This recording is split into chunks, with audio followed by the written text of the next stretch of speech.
Suddenly, I was in this tunnel. I looked up and I saw this light.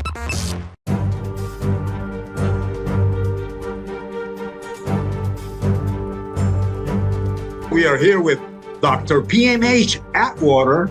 She is a pioneer, near-death researcher, and she has authored 19 books, not all of them about near-death experiences, but there are very important books she has written.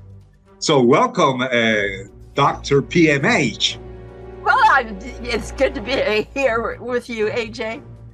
Dr. Atwater has been recognized internationally for her research, and she has even spoken at the United Nations. When was this, Doctor? Well, a number of years ago, and 3 different times. Wow, great. So you recently published a book called Edgewalker, which has been praised by Dr. Bruce Grayson, by Nancy Evans Bush, Pim Van Lommel, Mark Anthony, and Kenneth Ring, among others. So this is a really important book in your life. It reveals certain facts about you that you had never told before, right? Right. Bear in mind, first of all, I'm a researcher. Okay. Let me give some groundwork here so your audience can better understand me.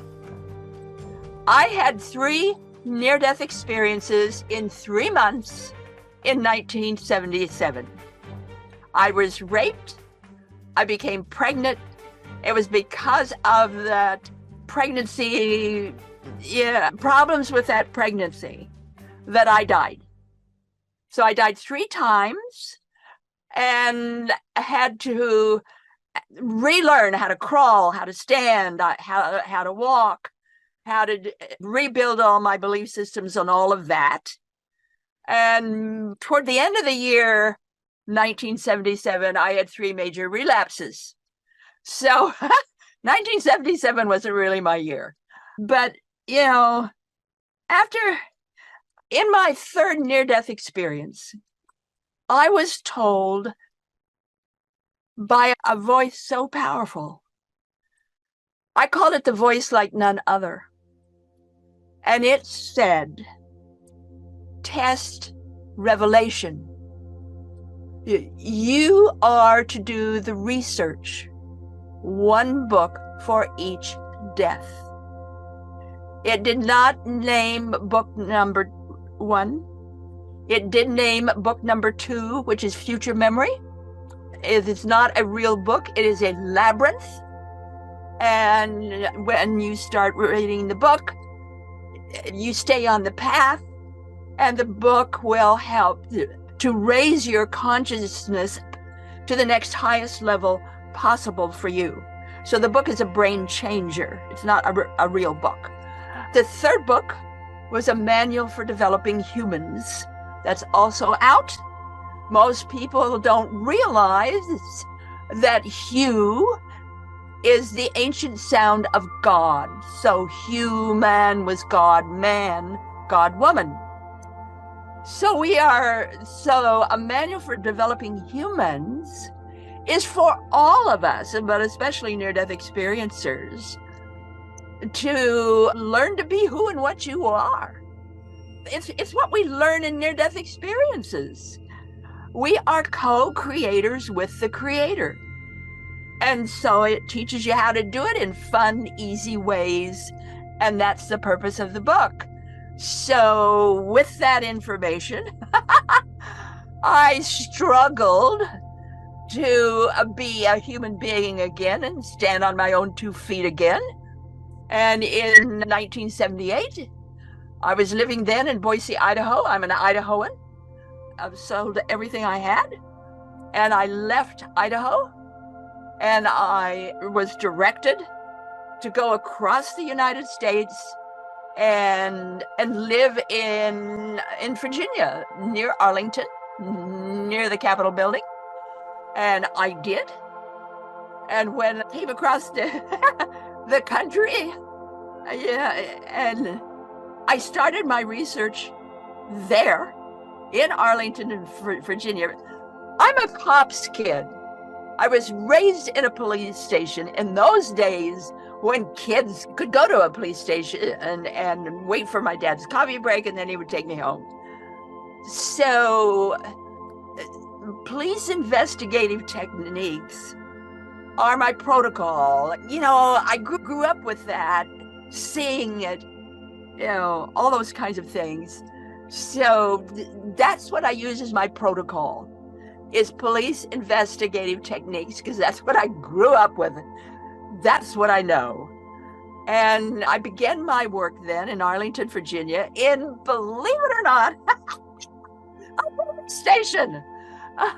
They had an extra room for people who wanted to give talks, sort of like, you know, well, a special room. So I was there in that special room, and that's where I gave my first talk about my own experience.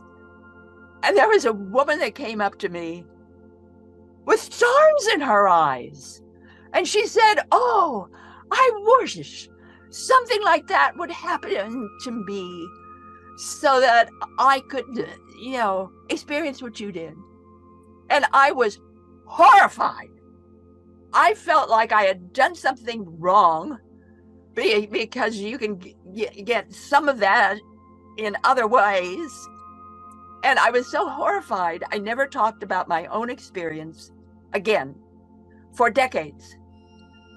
I put all of my effort then into research, and people began to come to me and set up tours and things that I could do, and later moved to Roanoke, Virginia, and worked at a job that went all over the United States, Mississippi River east. I traveled all over the United States. So I was in all kinds of locations. And to show you how just wild this was, I was working a job in Macon, Georgia. And during my coffee break, I walked over to a truck stop, and I sat down at a table, and you know, I was reading a paperback, and this guy came up to me. I swear, he was as big as he was tall, and he said, "Can I sit next to you?" Okay, you can sit there. So he sat down at this little table, put his elbows on the table, looked at me eyeball to eyeball, and he said, "I still drink and I still smoke, but I want to tell you all about the time I died." And I mean, that's the way it was, AJ. Year after year after year, no matter where I was, children, all kinds of people, adults, you know, would just seek me out and tell me their story. So, okay. How it started. Let's rewind a little bit and go back to your first near-death experience in 1977, because I understand that you met the light and you heard this voice for the first time. So let's go from the beginning. What happened in 1977 when you had your first near-death experience? I can say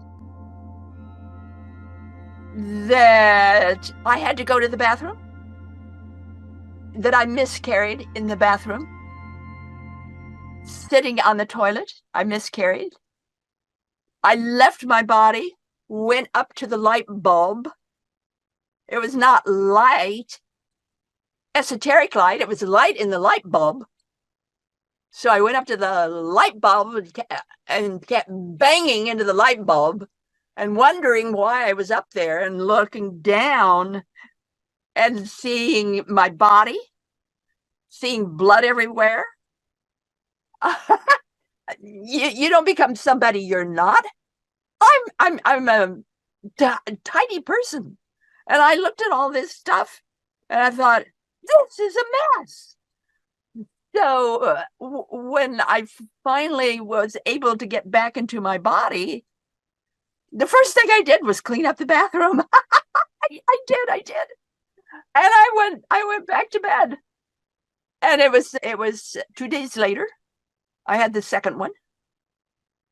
That was very dramatic.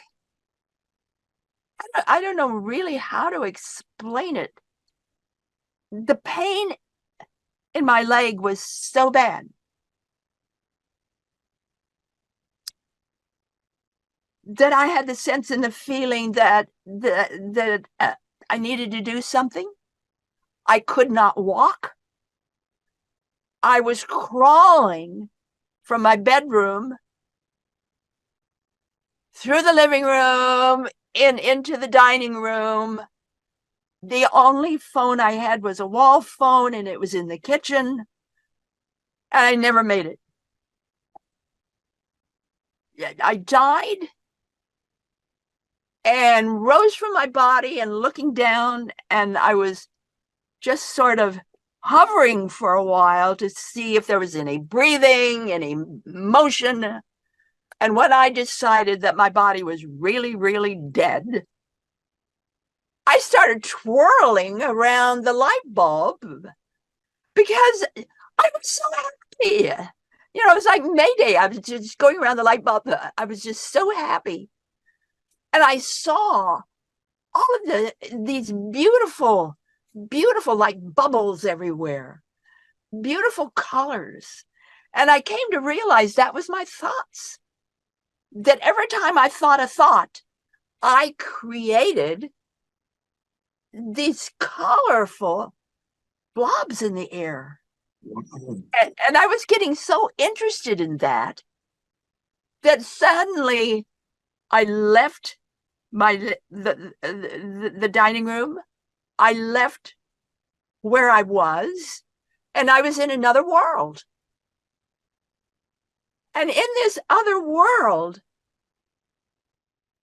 I could eat anything I wanted.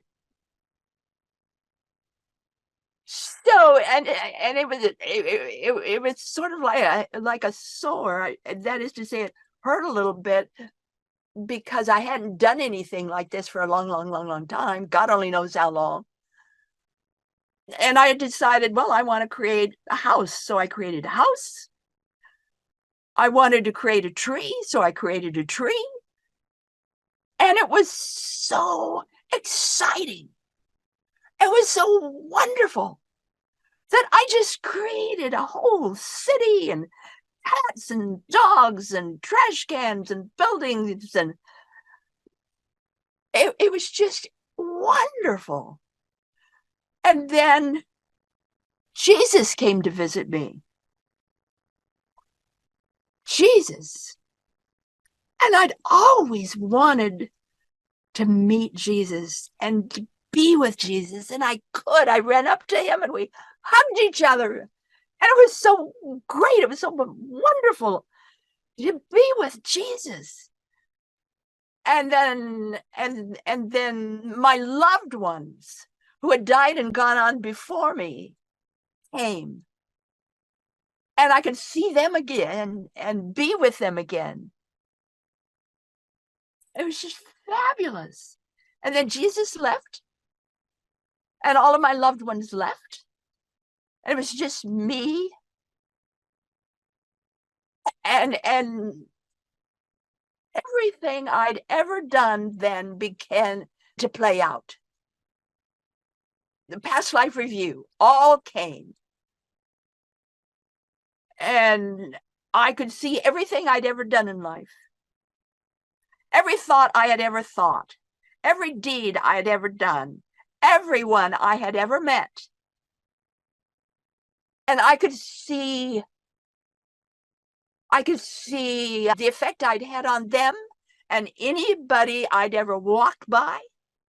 I could see the effect I had on them, the effect I had on the trees and the land and the waters, the effect I'd had on the world. And I was overcome. It was a hell in the sense that nobody ever told me that every thought we think goes out and has a life of its own. Nobody told me that. Everything we do goes out and has a life of its own. Nobody ever told me that either. So I learned to bless. I learned to forgive. I learned to be very careful what I say and what I do. And in that forgiving process, I forgave myself. And I came back into my body and then didn't have enough sense to go to that phone, crawled back to my bedroom, and I laid in this stupor for at least a day before my daughters found me. And then was able to get some help from a doctor. So that's death number 2. So what about your third near-death experience? Let's finish with the third before we can go over some of the elements you just mentioned. I finally was able to get in my car and go to my doctor, who was only about 5 blocks away from where I was. It took me a half an hour to get there because the world kept changing. The blocks kept changing and houses kept changing. And there was lightning going back and forth across my windshield. So I don't know what was going on with me, but I finally got to the doctor. The doctor's head nurse, one view of me, and she rushed me right to the doctor. She said, "You look half dead." Well, I was. And he gave me a shot in my right thigh vein that he never should have given me. It was in my files. He should not have given me that. And then I was able to come home and was able to right myself. And I went straight to bed because my right leg hurt so much. So I went straight to bed. And AJ, it just, the pain took over.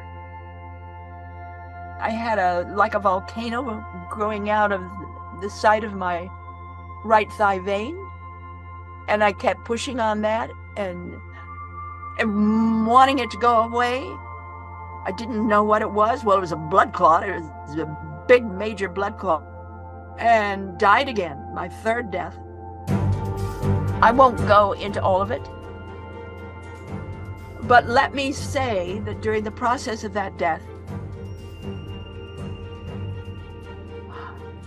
the voice like none other spoke to me. That voice was so powerful and so huge. It wasn't like any other voice you can imagine. And that voice said to me,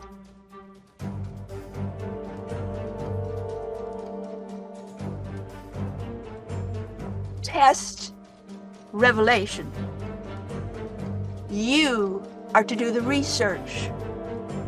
1 book for each death." It did not name book 1. I think that was Coming Back to Life, my first major book. But it didn't name it. It did name books 2 and 3. Book 2 is Future Memory. That book is not a book, it is a labyrinth. And in reading the book, it enables your mind, your brain, to enlarge and become more of what it is.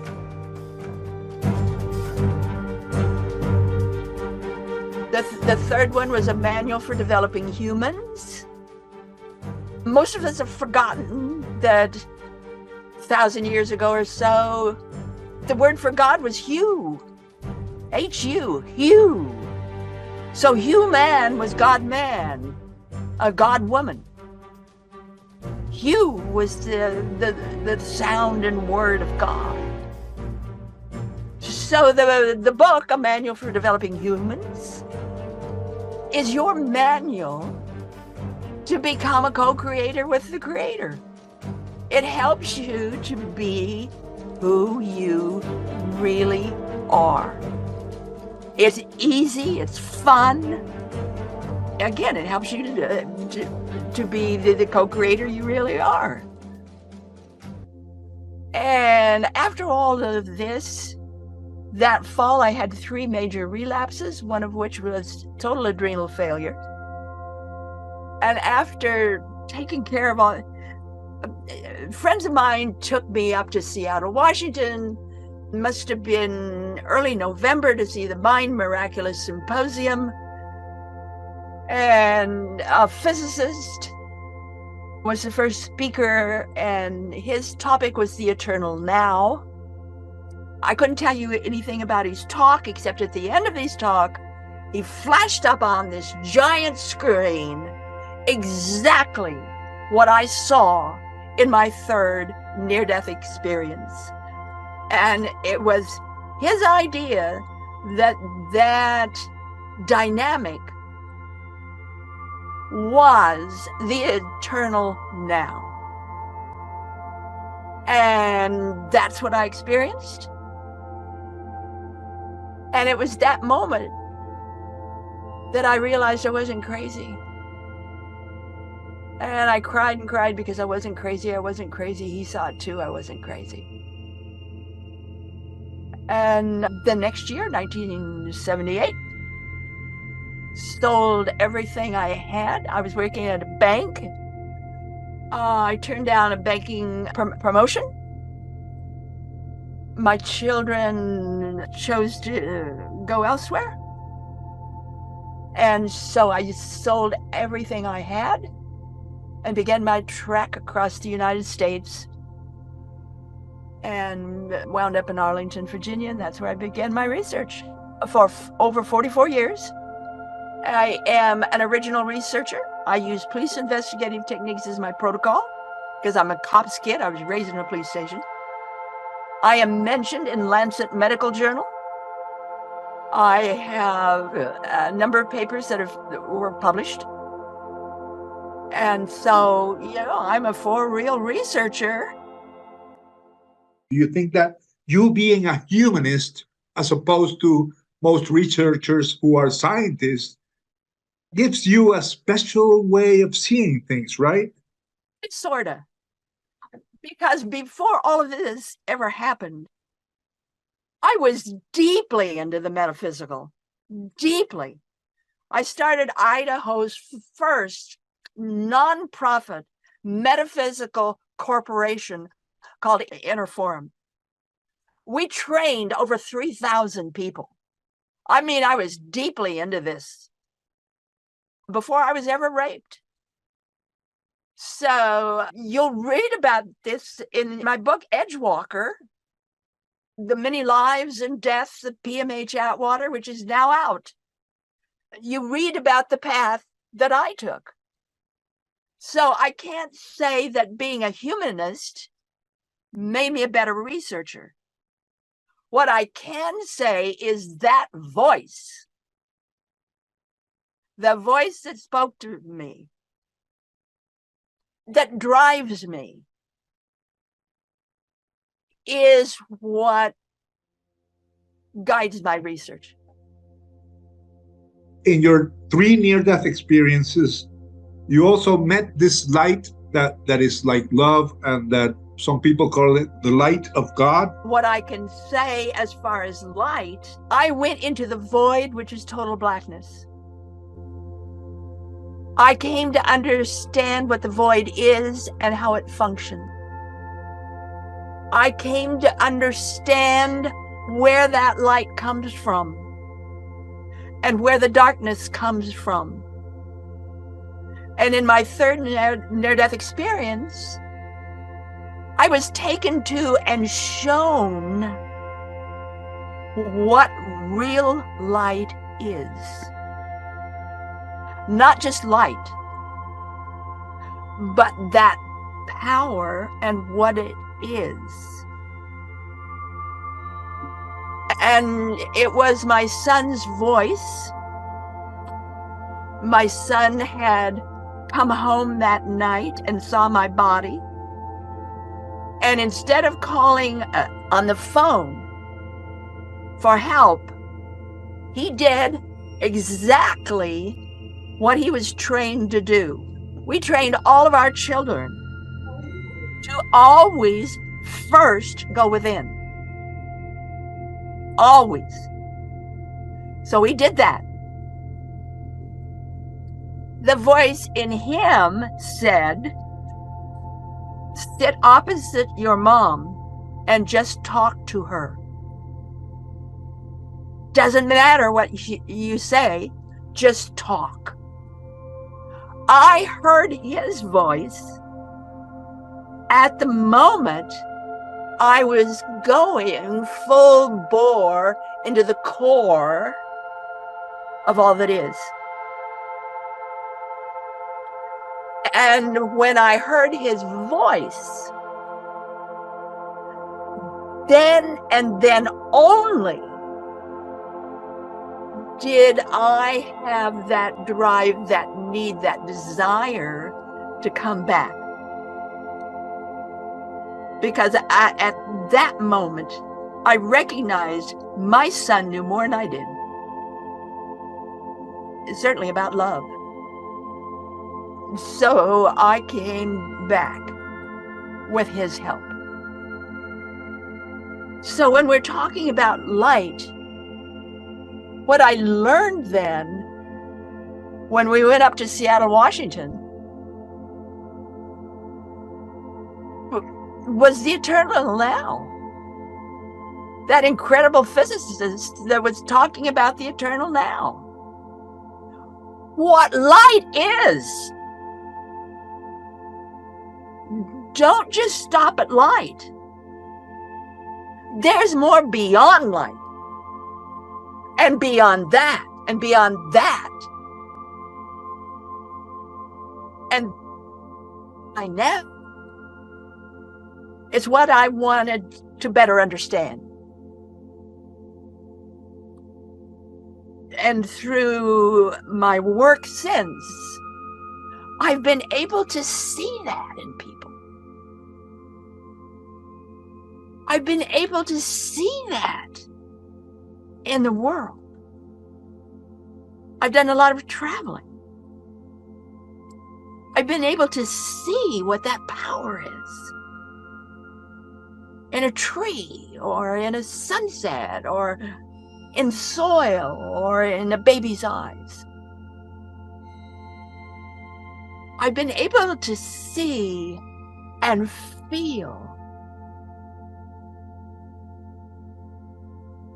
beyond love, beyond light. And you'll get a sense of that again if you read Edge Walker. Let me say that it took me 5 years, 5 different versions to write Edge Walker. It was hard to do because I had to be me. I mean, I had to talk personally, and I'm not a person who does that. Talk about my research, and I talk about what I found and all this kind of stuff, and maybe little stories here and there, but to really confront myself and what unconditional love really is. And all of these things really are.